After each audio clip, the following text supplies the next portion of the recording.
para mejorar el rendimiento y para adaptarse a las peculiaridades que en punto a ese rendimiento pueden tener los estudiantes afectados por este síndrome de materiales y recursos específicos.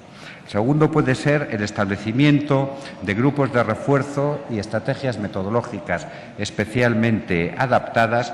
El tercero, lo que se llaman adaptaciones curriculares significativas, es decir, el preparar programas a la medida de los alumnos que presentan este tipo de dificultades. Y el cuarto, y más generalizado en la comparativa internacional, es el que se refiere a las adaptaciones evaluativas, a los exámenes adaptados, a los que se ha referido también en su intervención anterior su señoría.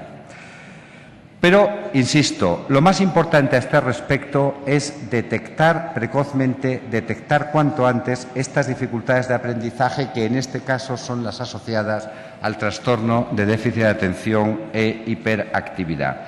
Y ese es un punto que tiene un tratamiento específico en la ley. También hay que, en este punto, insistir en la importancia que tiene la evaluación. No solo cuando estamos hablando de evaluaciones con efectos académicos, que no es el caso de las evaluaciones que hay en el ciclo de primaria, sino aquellas que tienen lugar al final del ciclo de la enseñanza secundaria obligatoria y al final del bachillerato. En esas, evidentemente, ya el fenómeno tiene que estar detectado, y ahí de lo que estamos hablando fundamentalmente es de, siguiendo el ejemplo que hay en otros países, procurar una adaptación en la forma de realización de la evaluación que no sitúe en posición de desventaja al alumno que tiene este problema. Pero las evaluaciones que tienen un valor fundamental o exclusivamente diagnóstico, y me estoy refiriendo a aquellas que han de producirse en tercero de primaria y en final de primaria, tienen que tener una gran importancia a la hora de este diagnóstico precoz. ¿Quiere esto decir que el diagnóstico del síndrome tiene que hacerse en el sistema educativo? Evidentemente no. Evidentemente no. Aquí hay un papel muy importante de la familia, hay desde luego un papel importante del centro educativo en el sentido de alertar sobre la posible presencia del síndrome, pero ahí tenemos que estar hablando de la intervención de especialistas, tanto desde el punto de vista neurológico como desde el punto de vista psicológico. Pero lo que es cierto es que en el contexto de lo que es un tratamiento específico de las dificultades especiales de aprendizaje, tiene que tener un lugar prevalente todas aquellas que derivan de la presencia de un trastorno de déficit de atención e hiperactividad. Y además hay que tener en cuenta que en un contexto como es el de la lucha contra el abandono escolar temprano, el instrumentar de forma eficaz las acciones que sirvan para prevenir el que estos alumnos de especialísima vulnerabilidad desde el punto de vista del rendimiento escolar, y antes ha hecho su señoría referencia a algunos datos en este sentido, puedan ser, si se me permite la expresión, rescatados a su debido tiempo, será sin duda un componente esencial del éxito de toda la estrategia.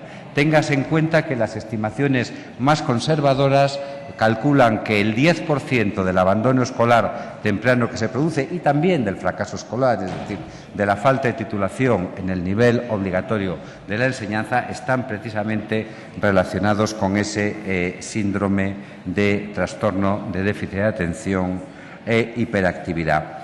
Esta me parece, senador Eza, una cuestión en la que adquiere toda su importancia y toda su visibilidad la necesidad de una acción coordinada entre, en este caso, la legislación básica o, digamos, las competencias del Estado en materia educativa y las de las comunidades autónomas como administraciones educativas. Su señoría es partidaria, así lo ha expresado en su intervención, de que se dé un tratamiento específico en el plano legislativo y que se incluya en la Ley Orgánica de Mejora de la Calidad Educativa. No le diré, senador Eza, que esté en contra de esa posibilidad, no se lo voy a decir porque no lo estoy. Abordamos esta tramitación legislativa con un criterio de máxima flexibilidad y de máxima apertura a las sugerencias. Pero sí quiero hacerle ver que es importante el que existan criterios generales en la ley que permitan luego la necesaria flexibilidad a la hora de la implementación de esas medidas de apoyo y de atención a las necesidades educativas especiales que inevitablemente, en todo caso, irán a cargo de las administraciones educativas. Soy sensible a su argumento de que está en nuestra obligación, y lo está en los términos a los que nos obliga el apartado 1 del punto 1 del artículo 149, en cuanto se refiere a garantizar condiciones de igualdad en el ejercicio de los derechos a todos los ciudadanos, con independencia de cuál sea su residencia, procurar que la ley garantice el que esa atención y, sobre todo, ese trípode que relaciona los servicios de salud, los servicios educativos y los servicios sociales funcione adecuadamente. Y en ese sentido le puedo decir, senadora, que estamos abiertos a considerar las fórmulas que sean precisas tanto en el plano legislativo como en el plano de la legislación de desarrollo, que, sobre todo en lo que se refiere al aspecto muy importante de la ley de atención a la diversidad, tendrá lugar posteriormente, para que esta importante preocupación de las familias que lo sufren, pero también de los educadores, de los profesores, que tienen un papel importantísimo en esa atención a la diversidad, sea objeto del mejor tratamiento posible. Nada más y muchas gracias, señor presidente.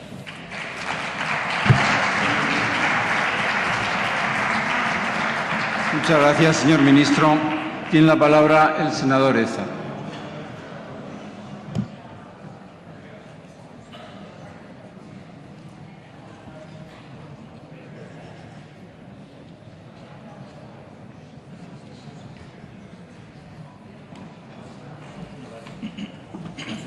Gracias, presidente. Señor ministro, en primer lugar, pues reconocerle la intensidad de su intervención. Es decir, usted sabía de qué estaba hablando y de qué estábamos hablando ambos, ¿no?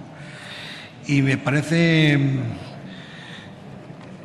que el hecho de haberle dado, diríamos, esta importancia ya es un punto realmente significativo, y que, como ha dicho, las familias se sienten evidentemente afectadas, consideran que es una carga pesada, se encuentran realmente con dificultades porque no ven claro el futuro de los hijos, incluso de la propia estabilidad familiar. Pero creo que sí, que habría que reconocer uno de los aspectos últimos importantes, esa acción coordinada Estado-comunidades autónomas. Es que esa acción coordinada debe existir y que además sea producto y resultado de una cultura, que sepamos que realmente el proyecto de una nueva ley de educación, que sirve para responder a una situación que cualquier observador imparcial reconocería como grave, evidentemente requiere de que las máximas autoridades del Estado y de las comunidades autónomas estén perfectamente identificados en los objetivos que se trata.